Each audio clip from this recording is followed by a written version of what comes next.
ఆనాటి సాయుధ రైతాంగ పోరాటాన్ని స్ఫూర్తిగా తీసుకొని ప్రజాస్వామిక వ్యవస్థలో ప్రజాస్వామిక బద్ధంగా జరిగిన ఎన్నికలలో మార్పు కావాలి, కాంగ్రెస్ రావాలి అన్న ఆలోచనతోని డిసెంబర్ 3, 2023 నాడు తీర్పు ఇవ్వడంతో 75 సంవత్సరాల తర్వాత మళ్ళీ అంతే ప్రాధాన్యతతో కూడుకున్న తీర్పు ఈ ప్రాంత ప్రజలకు స్వేచ్ఛ మళ్ళీ ప్రజలే తెచ్చుకున్నారు.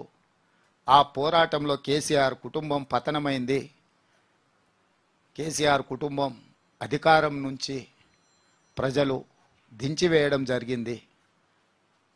ఆ దించివేసిన సందర్భాన్ని సెప్టెంబర్ 17, 1948కి డిసెంబర్ 3, 2023కు 100% సారూప్యత ఉన్నది. పేర్లు మాత్రమే మేరు, విధానాలు ఒకటే, ఆలోచన సరళి ఒకటే. ఆనాడు నిజాం ఉంటే ఈరోజు నయా నిజాం ఉన్నాడు, ఆ రోజు కాసిం రిజ్వీ ఉంటే ఈరోజు ఇంకొక వ్యక్తిని ఆ స్థానంలో పెట్టి సరాసరి నిజాం నకలునే మనకు చూపించిండు కేసీఆర్ తప్ప ఎక్కడ కూడా ఆయన ఈ ప్రాంత ప్రజలకు స్వేచ్ఛ కావాలి, ప్రజలు స్వేచ్ఛను కోరుకుంటుండ్రు, ఇది ప్రజాస్వామిక దేశం, ప్రజలు ఎన్నుకున్న ప్రభుత్వాలు ప్రతి 5 సంవత్సరాలు ప్రజా తీర్పును కోరుకోవాలన్న ఆలోచననే చంద్రశేఖరరావు గారు చెయ్యలేదు. ఆ విధానాలను ప్రజలు తిరస్కరించి ప్రజాపాలన, ప్రజాప్రభుత్వాన్ని డిసెంబర్ 3 నాడు తెలంగాణ ప్రజలు ఏర్పాటు చేసుకున్నారు. డిసెంబర్ 7 నాడు మేము బాధ్యత చేపట్టిన ఎల్బీ స్టేడియంలో. డిసెంబర్ 7 నుంచి మార్చి 17 వరకు 100 రోజులు పూర్తి చేసుకున్న సందర్భంలో ఇక్కడనే గతంలో మళ్ళీ అధికారం వస్తుందని చెప్పిన రోజు విన్న వాళ్ళు ఉన్నారు, నమ్మని వాళ్ళు ఉన్నారు. విన్న వాళ్ళను, నమ్మని వాళ్ళను అందరిని కూడా మళ్ళీ ఒకసారి కలవాలి.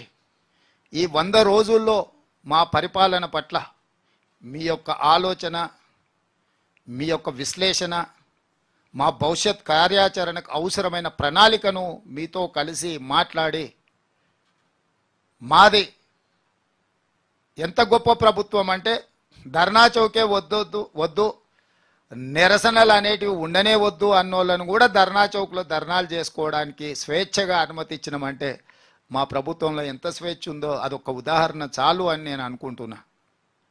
అందుకే ఈరోజు మిత్రులారా 100 రోజుల పరిపాలనలో 3 విభాగాలుగా నేను విశ్లేషించదలుచుకున్నా.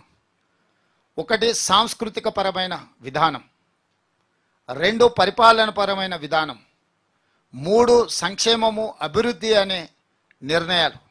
సాంస్కృతిక పరంగా ఏ ప్రాంతమైనా, ఏ ప్రజలైనా, ఏ జాతి అయినా సహజ సిద్ధంగా వారసత్వంగా సంక్రమించిన సంస్కృతిని వదిలేసుకున్న, సంస్కృతి మీద ఇతరులు దాడులు చేసిన ఈరోజు దేశంలోనే కానీ ప్రపంచంలో ఆధిపత్యం చెలాయించేవాడు మొట్టమొదట సంస్కృతి మీద దాడి చేస్తాడు. ఇప్పుడు చాలా ప్రాంతాలలో గత పాలకుల మీద యుద్ధం చేసి ఆ యుద్ధంలో రాజ్యాలు జయించిన వచ్చిన రాజులు గత రాజులు పాటించిన సాంస్కృతిక విధానాలను విధ్వంసం చేసే సంస్కృతి. ఎందుకంటే వాటిని విధ్వంసం చేయడం ద్వారా కొత్త సంస్కృతిని రుద్దాలి, ప్రభుత్వాలు మారినాయని ప్రజలకు సందేశాన్ని ఇవ్వాలన్న ఆలోచన.